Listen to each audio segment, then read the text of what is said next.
Thank you to our witnesses for appearing before the subcommittee today. We look forward to your testimony.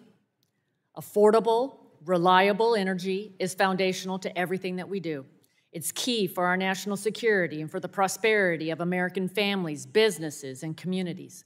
From the manufacture and production of everyday goods we need to take care of our families, to the power necessary to keep homes warm in the winter and cool in the summer, it starts with energy. Over the past 2 years, the Energy and Commerce Committee has led the way to expose how the Biden-Harris administration's war on American energy is fueling the out-of-control inflation that is hurting our financial security and the financial security of the American people. We have examined how the administration's radical rush to green agenda and regulations are threatening our national security and our economic growth by restricting energy expansion, by shutting down reliable baseload power generation and replacing it with unreliable, expensive generation, and by driving up the cost of mobility and home ownership, putting the American dream out of reach for many.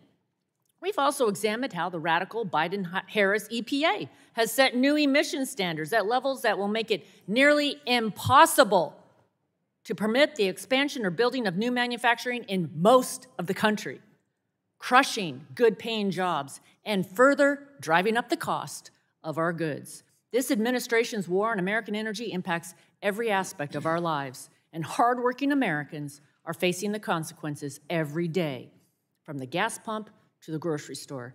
Today, American families pay on average 30% more for electricity, 25% more for gas to heat their homes, 56% more for gasoline to fuel their cars, as they did in January of 2021. Right now, families are paying the largest portion of their income on food in 30 years.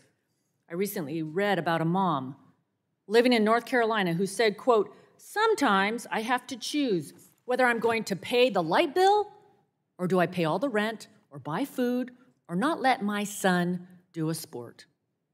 It doesn't have to be this way, and it shouldn't be this way.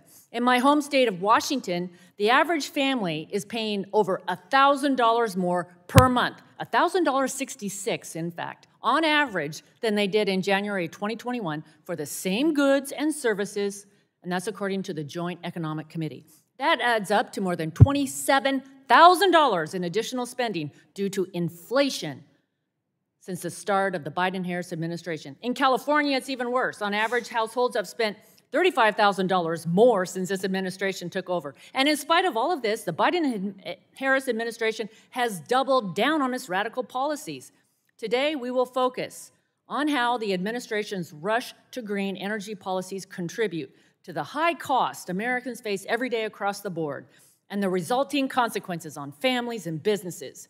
Without taking action to promote American energy expansion, there is tremendous uncertainty for our future.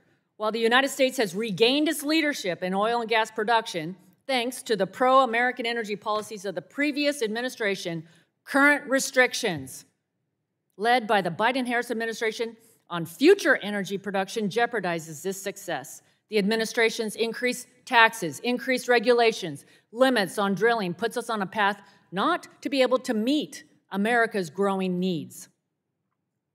Check the facts. There's an important choice we need to make moving forward. We can continue down the path of energy restrictions, reduced reliability, and unaffordable cost, or we can choose the path of energy dominance, security, and economic prosperity. I believe the choice is obvious. We must focus on advancing policies that reduce costs for American families and businesses, and that begins with unleashing American energy production to lower cost, make life more affordable, and reject the Biden-Harris administration's rush to green agenda. Let's stand up for American values, the values of free market competition, the values of innovation, the values of environmental stewardship. Those are our values, and that's how we win the future. I yield back.